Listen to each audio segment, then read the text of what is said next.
Another really prominent idea that came from Vygotsky is this idea of the zone of proximal development, or the ZPD. And so if you look at this graph, you've got two different dimensions here. You've got the level of competence of a particular learner in a particular domain, and then you also have the amount of challenge that is being presented to them with a learning task. So for example, if you're over here, so this is in the kind of relatively lower level of competence, high level of challenge, this would be kind of unfair to a child. It'd be like throwing them in the deep end of the pool when they're not able to swim yet. It's just way too much of a challenge vis-a-vis the relatively low level of competence. Now, on the other side, you have higher competence, but lower challenge. So this is the opposite. This is giving children way too easy of a task vis-a-vis the level of competence they have. And so this is a recipe for boredom. The white band in the middle is the ZPD that Vygotsky writes about. And more specifically, think of this as kind of a sweet spot.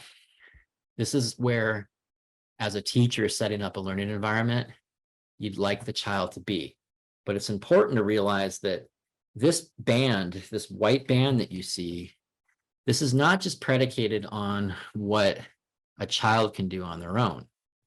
This white band is what a child could possibly do beyond their current capabilities, but only with the guidance of a more knowledgeable other. Sometimes it's called an MKO. So you can't think of the zone of proximal development just in terms of the student or just in terms of the teacher. You have to think of them both. And when you think of what a child can possibly achieve if they have proper guidance, then you're talking the zone of proximal development. All right. And so if you're going to be able to get a child in the zone of proximal development more times than throwing them in the deep end or boring them, then you got to have a kind of idea about what their level of competence is. And to do that, you need to have a sense of like, what is the background knowledge that different students bring into the classroom. It's really, really, really, really, really helpful to have a sense of the prior ideas that your learners are bringing to the table. That allows you to better gauge the level of challenge that is in this sweet spot, the zone of proximal development. So back to this inside out versus outside in. So Bruner found himself wanting with Piaget's ideas, which he kind of thought of as more more inside out, whereas Vygotsky's writings had a much more of this outside in, this internalization kind of flavor. And so Bruner came up with kind of a way of thinking about it both ways, both inside out and outside in. And so what you see here is the way that Bruner thought about things in an inside out fashion. More specifically, Bruner talked about how you have these three different flavors of representation about the world. And so there's, for instance, an active representation. And so to give you an example, let's say that you're tasking a child with telling you where a room in the house is located, all right? And so if you are talking to a child that's still kind of in the inactive stage, this child might be more likely just to kind of walk through what they're talking. So like, follow me.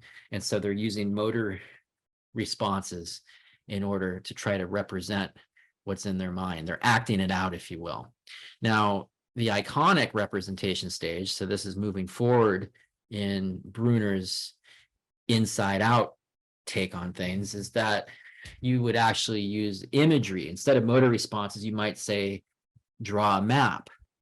The child would draw a map of where the room is located in the house. As you move to symbolic representation, instead of drawing a full-fledged map, you might actually have more of a semantic representation. You might actually be able to talk things through. The child can be like, okay, well, you're going to take a left, and then you're going to see this door, and then you're going to want to go through this door, and so on and so forth. So you'd be moving from acting it out to drawing a map to talking it out.